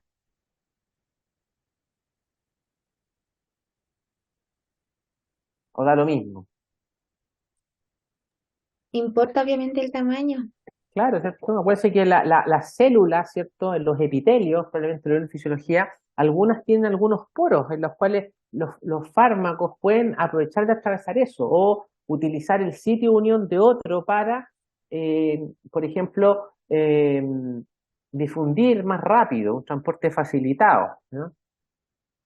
También la forma farmacéutica, como lo definimos un poco en la diapositiva anterior, que es lo que vamos a ver un poco en el taller. Las formas sólidas son distintas a las líquidas, en cuanto a que la forma de la curva es la misma, pero las pendientes cambian, ¿ya? Por ejemplo, las formas líquidas tienden a absorberse un poco más rápido, por lo tanto, la pendiente inicial de la fase de absorción es más pronunciada, ¿ya?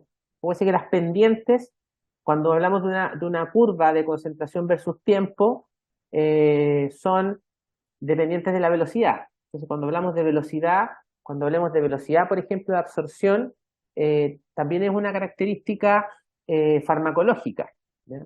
La concentración inicial. ¿Por qué ustedes creen que en la difusión la concentración inicial es importante? Alguien está escribiendo en el chat que no quiero dejar de compartir para no salirme de la presentación. Veo ahí dos comentarios. ¿Alguien está preguntando alguna cosa o muchachos? ¿O podemos seguir? ¿Hay alguna duda existencial entre medio? ¿O seguimos nomás? Sigámonos. ¿Sí? ¿Alguien más que quiera decir algo? ¿No? Ya. Entonces, ¿por qué es importante la concentración inicial? ¿Alguien más que conteste? ¿Cómo se llama usted, señorita, que está participativa hoy día? ¿Cuál es su nombre? Que no la Rocío. veo. Rocío, ya. ¿Alguien más, aparte de Rocío, que quiera dar su opinión? ¿Por qué es importante la concentración inicial? Pensando, por ejemplo, miremos acá, por la difusión. ¿Por qué puede ser importante esta concentración acá? Pensando en que lo que tengo al medio, a la izquierda tengo el intestino y a la derecha tengo el plasma. ¿Se acuerdan qué principio básico tiene que ver con la difusión? Bueno, la composición lipídica o la forma lipídica de un fármaco va a ser importante, ¿cierto? Ya lo dijimos por qué, por la membrana, ¿cierto? Pero en el caso de la concentración, ¿por qué puede ser importante?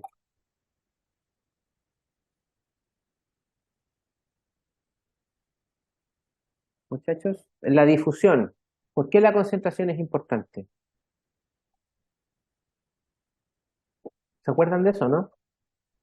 Porque acuérdense que la difusión ocurre a favor o en contra de un gradiente de concentración.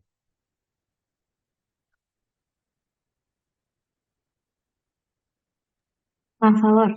A favor, ¿cierto? Si tengo más concentración a un lado que al otro, mayor diferencia de concentración en el contexto de una difusión de una molécula que pueda difundir, ¿cierto? Más pequeña, lipofílica, ¿qué va a ocurrir ahí? ¿Va a difundir más rápido o más lento? Más rápido. Más rápido. Entonces, eso obviamente yo aprovecho esa característica. Por ejemplo, una emulsión en un compuesto que yo quiera que se absorba más rápido, ¿cierto? La carga, lo vimos recién, ¿cierto? Las cargas ionizadas se van a absorber nada o más lento, ¿cierto? Dependiendo de dónde yo esté mirando el proceso de absorción, pero generalmente las partículas con carga no se absorben, ¿cierto? Salvo que yo tenga un poro o un canal iónico que permita que se absorban, ¿cierto? ¿Conocen algún canal iónico importante o dónde los canales iónicos pueden ser importantes para el proceso em, de absorción o el proceso de llegada de un fármaco? ¿Dónde los canales iónicos son importantes en cuanto a la función normal de una célula? Hay varias, pero díganme una, porque ustedes crean que en este caso, cuando nosotros estudiemos la farmacología, va a ser importante conocer el canal que hay, o si hay algún agonista ahí que se una al canal y lo abra. ¿En qué parte? ¿En qué sistema?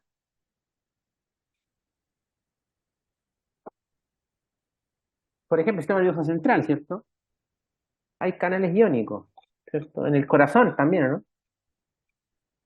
¿Por qué son importantes los canales iónicos en el corazón?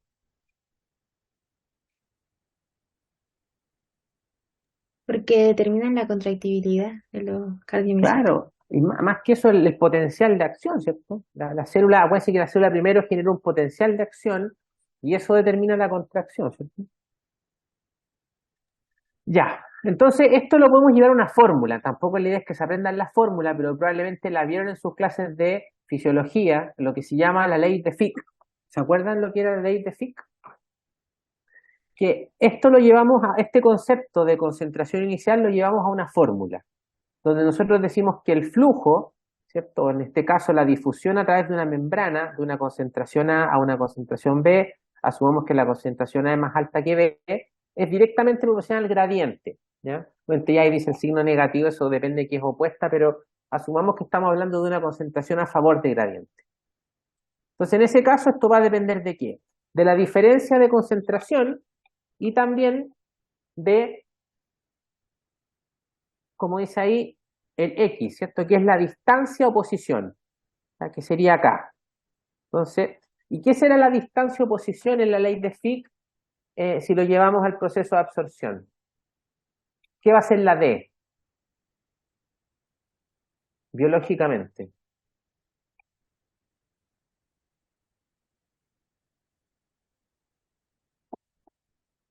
Por ejemplo, si lo llevamos a un ejemplo más fisiológico, si yo voy a mirar la difusión de los gases, el gas pasa por dónde a la sangre, ¿por qué parte?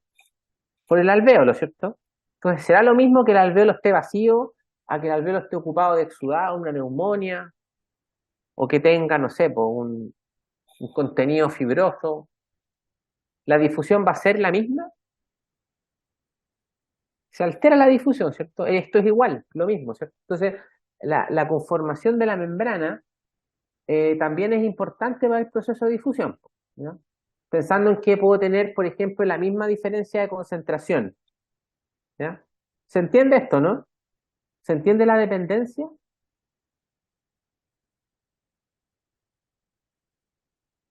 muchachos? Sí, profe. Claro, entonces, ¿en qué momento esto para? ¿En qué momento la difusión para? A ver, pensemos en el concepto inverso. ¿En qué momento va a parar de difundir un compuesto que sea ya lipofílico, en alta concentración, que no esté ionizado?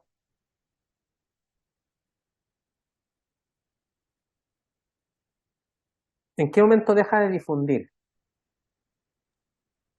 Hasta que se igualan las concentraciones. Eso, muy bien, ¿cierto? Muy bien. Ya. Entonces, ¿cómo aplicamos esto a las membranas? ¿Cierto? Hablamos del coeficiente partición lípido-agua, que favorece la difusión. Estamos hablando de un compuesto que está más concentrado a un lado que al otro, o que varía la concentración y puede difundir, ¿ya? Entonces, eso va a difundir en aquellos, perdón, esto va a facilitar la absorción en aquellos que son más liposolubles y que no tienen carga, lo que discutíamos poco en la pregunta, ¿cierto? Si le hubiéramos puesto lo mismo, pero en vez de poner una base débil, le ponemos un ácido débil, sin carga, se absorbe más, pues, ¿no? Entonces aumenta la velocidad.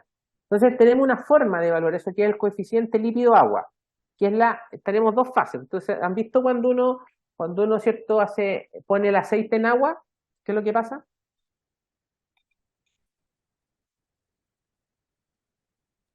Se separan las dos fases. Esto es lo mismo, ¿cierto? Tenemos dos biofases. Entonces, en teoría, si yo tengo un coeficiente de partición lipídica muy alto, probablemente facilito la difusión de las sustancias liposolubles, ¿ya? Y eso ocurre en el intestino, ¿cierto? Hay partes en las cuales se favorece ese proceso de absorción, ¿ya? A ver, voy a dejar de compartir porque no sé quién por el chat está. Ah, se separan contestando. Ya, perdón. No voy a compartir de nuevo.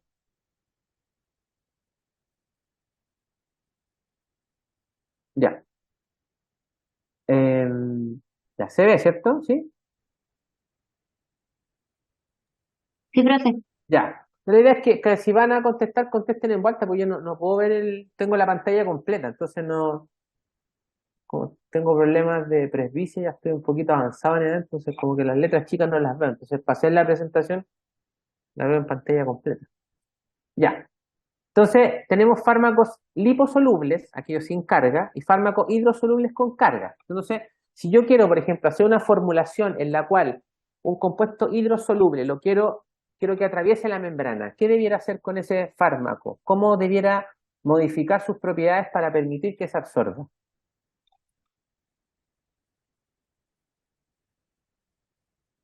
¿Qué se les ocurre? Ustedes los contratan, ¿cierto? Como eh, médicos, ¿cierto? Del laboratorio eh, Fundación Rabanito y le dice, doctor, necesitamos hacer más eficiente este medicamento para bajar la presión.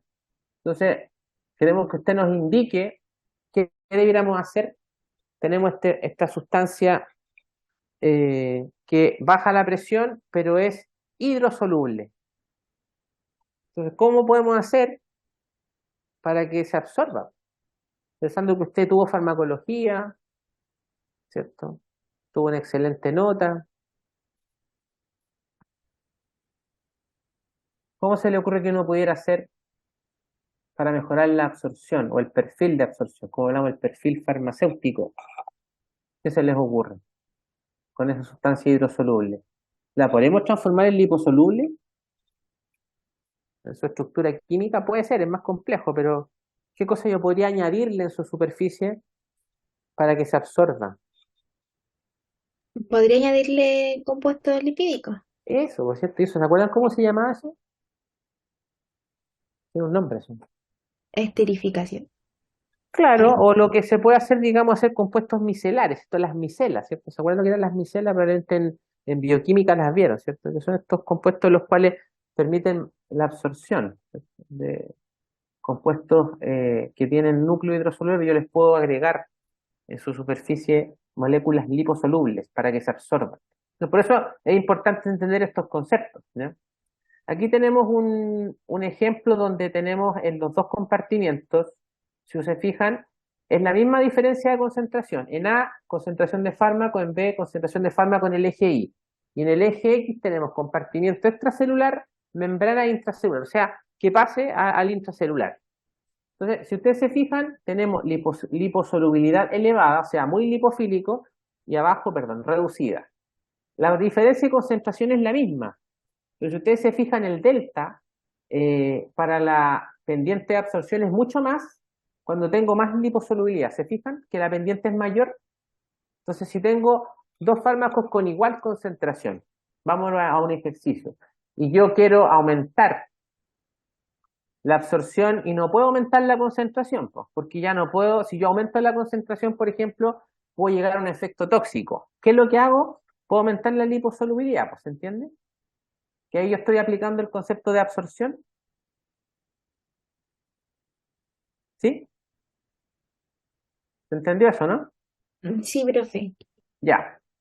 Después, el concepto de tratamiento iónico, donde hablábamos que las moléculas con carga, ¿cierto?, disminuyen su absorción.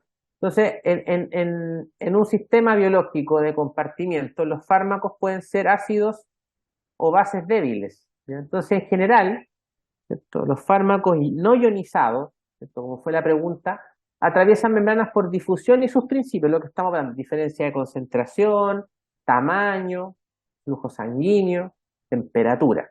Entonces, en el caso de una base débil, ¿cierto?, la reacción de ionización va a depender de la constante de ionización, pues, que en teoría si yo alejo la constante de disociación del pH, ¿cierto? El pK sub A, que viene dada por la ecuación, ¿se acuerdan de esa ecuación de Henderson-Hasselbalch?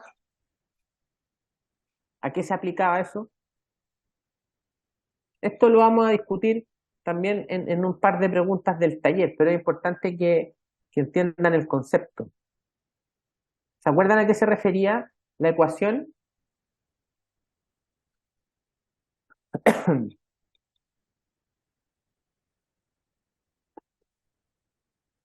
Si yo tengo un compuesto en el cual eh, la constante de asociación, en el caso de un ácido débil, de una base débil, perdón, eh, aleja el valor del pH, por ejemplo, no sé, pues la constante de ionización es, no sé, 3, bueno, es base ya, 8, y está en el estómago, y el pH es 3. ¿Cómo va a estar esa base? ¿Va a estar acá o va a estar acá? ¿Va a estar como base, cierto? ¿O como base conjugada? Si alejamos el pH del pK,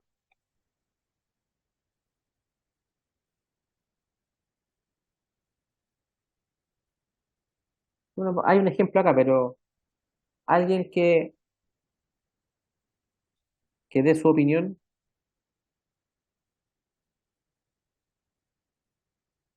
Yo no me acuerdo muy, profe. pero piensa, pues en teoría tenemos que alejamos el pH, ¿cierto? De la constante de reacción. Va a estar en la forma ionizada, ¿cierto? Que sería, ¿cuál es la forma ionizada? ¿La de la izquierda o la derecha? Ionizada. ¿Qué significa ionizada? Que tiene carga. ¿Qué forma tiene carga? ¿Esa o esa? ¿Qué tiene ahí? Claro, La primera. va a estar ionizada, ¿cierto? Y si está ionizada, ¿se absorbe? No, pues, ¿cierto? Entonces, en el caso del ácido débil, es lo inverso. Entonces, esta ecuación es la de Henderson-Hasselbalch, ¿cierto? Si ustedes la recuerdan, donde esta constante está relacionada al pH, ¿ya? El logaritmo base 10 de la concentración, en este caso del ácido de la base versus la forma no ionizada. O sea, tenemos forma ionizada, forma no ionizada, ¿cierto? Y al revés, pues si hablamos de un ácido débil, tenemos al revés, pues, ¿cierto? La forma, digamos, ácida versus la forma protonada, ¿ya? Por lo tanto, como dice acá, en ambos casos, la sustancia ionizada, ¿cierto? Que es la que estaba acá, ¿cierto? Acá, perdón, y la que está acá, forma, en el caso, digamos, como carga negativa, ¿eso cómo se llama? ¿Es un cation o un anión? Un anión. ¿Cómo? Un anión. Un anión, muy bien. Entonces, cuando tenemos un anión o una sustancia con carga, como dice, no puede atravesar, salvo cuando hay un transporte específico. O sea, si diseñamos nosotros una estructura en la cual le permita pasar con carga, o sea, un canal iónico, un poro específico, ¿cierto? Entonces, realmente eso no se puede, ¿sí? Entonces, no entramos en esos detalles. Pero en el caso de una sustancia que sea sin carga o liposoluble, va a depender de las características, ¿cierto? O sea, por ejemplo, si la partícula sin carga es bastante liposoluble, ¿cierto? Y pasa esto de acá, se va a absorber más rápido, ¿cierto? Y puede atravesar rápidamente la membrana. Hay algunas excepciones, obviamente saqué eso de ahí porque no. La idea es que aprendan el concepto y lo aprendan a aplicar, ¿ya? ¿Por qué cree usted que es importante esto del atrapamiento iónico con respecto a la terapia o al tratamiento de ciertas condiciones? ¿Por qué a mí me interesaría saber que un ácido débil o una base puede no absorberse, por ejemplo? ¿En qué contexto probablemente patológico a mí me serviría saber eso? ¿Qué se le ocurre?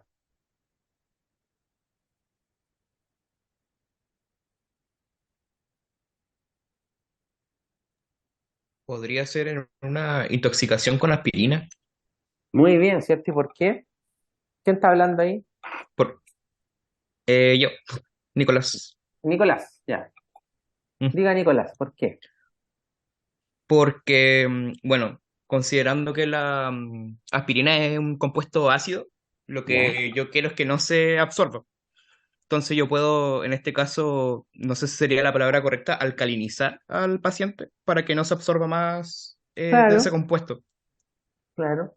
¿Y eso sería importante para qué? ¿Para que no se absorba o para que se elimine más rápido? ¿Qué me dice usted? ¿Qué proceso podría ir? Para eliminarlo más rápido en orina. Claro, o sea, es que claro, ahí en teoría si yo alcalinizo, ¿qué le pasaría a la aspirina? Estaría como,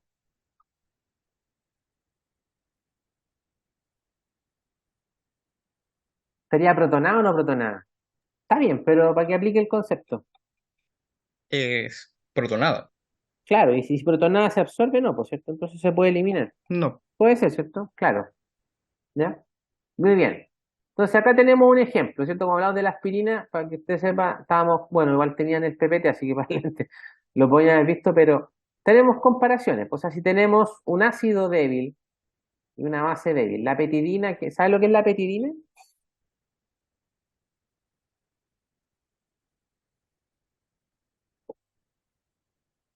¿Saben qué tipo de compuesto es la petidina? ¿Les suena? ¿O para qué se usa? ¿Para qué se puede usar?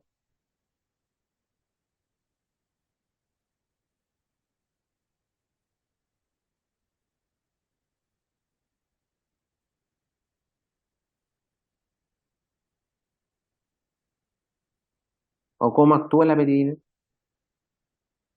Es un analgésico, ¿cierto? De la familia de los, ¿les suena? Opiáceos. ¿Ya? Se ocupa como analgésico para el dolor, es bastante potente, el dolor perioperatorio, cólicos renales, no sé, hay gente que lo ocupa harto, pero ya, pero tenemos en teoría dos analgésicos, un analgésico antiinflamatorio y un opiáceo con distintas características, ¿cierto? Entonces, en el jugo gástrico pH 3 un ácido débil va a estar como forma ácida, ¿cierto? Por lo tanto, en ese caso, si uno compara la relación entre la forma ionizada y la forma no ionizada, va a estar, no sé, po, probablemente 50 y 50, ¿cierto? Si nos acercamos al plasma pensando en la superficie de absorción o en el epitelio, ¿cierto? Donde el pK probablemente es bastante más distinto. Si uno se fija, no sé, si tenemos una forma ácida, el pK es 3,5, acá estamos en cuánto, en 3, está bastante cerca, ¿cierto? Acá está en 7,4, se aleja cada vez más. Entonces, cada vez que más nos alejamos, aumenta más la forma ionizada, hasta llegar a la máxima ionización que es en la orina, ¿cierto? Donde tenemos el ácido sin disociar en forma mínima y en forma mayor la forma en la orina, ¿ya? Por lo tanto, uno dice, claro, normalmente uno debiera eliminar el salicilato si tengo dosis alta, ¿ya? Si uno lo piensa así, ¿cierto? Y al revés, po. En el caso de la petidina, ¿cierto? Pensando en la orina, ¿ya? La base libre, una pequeña proporción, y en el caso de la máxima ionización estaría en el caso de pH gástrico. Entonces, si yo pienso en la absorción, ¿para qué me puede servir conocer eso? Pensando en la tolerancia, por ejemplo. Si yo quiero administrar la petidina, ¿cómo lo haría?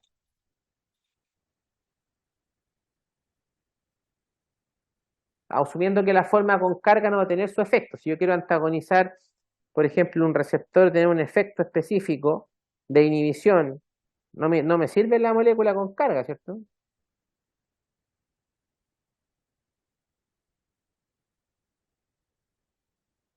Entonces, una se favorece a pH básico y la otra no, ¿por cierto? Por ejemplo, la petidina, ¿cómo serviría administrarla? ¿Cómo lo harían ustedes? ¿A pH ácido o a pH básico?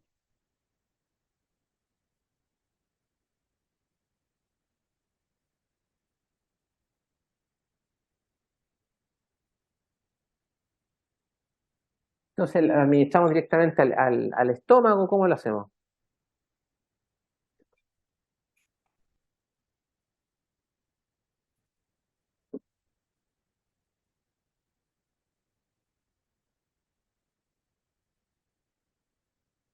Muchachos, Es importante que esto lo entiendan, porque después en el seminario, si lo repasamos, bueno, lo vamos a repasar igual, pero ya, si tenemos la sustancia sin carga, ¿puede atravesar barreras o no? Por ejemplo, acá tenemos a pH 8.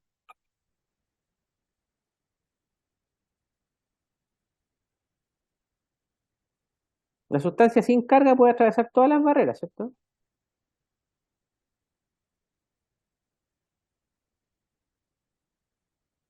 Entonces, Sí, profe.